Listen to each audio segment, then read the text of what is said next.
The art of screen printing. Hey everybody, this is Lon and Cory Gray with Graphic Elephants. How are you, Cory? I'm great.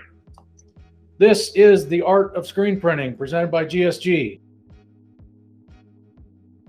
Hey, what better place to start than at the beginning? So Cory's going to help us build an artboard in Illustrator. Cory, you want to get right to it? In Illustrator, in order to create a document, which is what we need to create any artwork in Illustrator, is go under File, and you're going to go New, and you're going to get a new document dialog box where you're going to set up the dimensions for your artboard. Now, Illustrator has a lot of default options here for you, but because we're in screen printing, we're going to create our artboard to the dimensions of the palette that we use on the press. So you can see here our width is 16 and a height of 22 with portrait orientation. Below that, you'll see the bleed option. This is really not necessary for screen printers because I think this really pertains more to offset printing than it does screen printing. So don't worry about that. And then go to color mode. We're going to use CMYK color mode. You do have the option for RGB, which is better for web style graphics and things that are digitally going directly to the net, which basically ends up being more light pigment versus ink pigment. And CMYK is ink pigment more, and also it works more for our spot color separations that we do. So we're going to stay in CMYK. As far as your raster effects, don't be fooled by this resolution down here. This is only for things that you would import to Illustrator or use through the program, because it does have some raster filters that you can apply, but we don't use them typically because they are not spot color supported. So do not worry about this resolution. In the preview mode down here, Illustrator defaults at 800 DPI. So you're going to have a very clean looking piece of artwork or vector art when you go in and create it.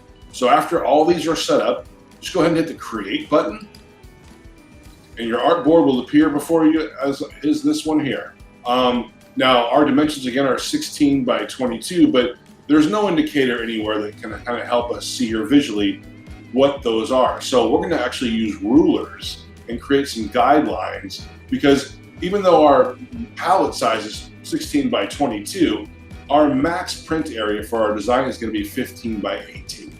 So in order to find the rulers, just go under View at the top of your menu here and scroll down to Rulers. You can see here it says Show Rulers. It also shows you the key command, which I will use now, which is Command R. And the rulers will show up in the top portion of your document and to the left side margin. And how do you get a guideline onto your artboard? It's very simple. You just take your cursor arrow, go over to the ruler itself, click and drag, and you will begin to see a ghosted line that's coming with my cursor arrow.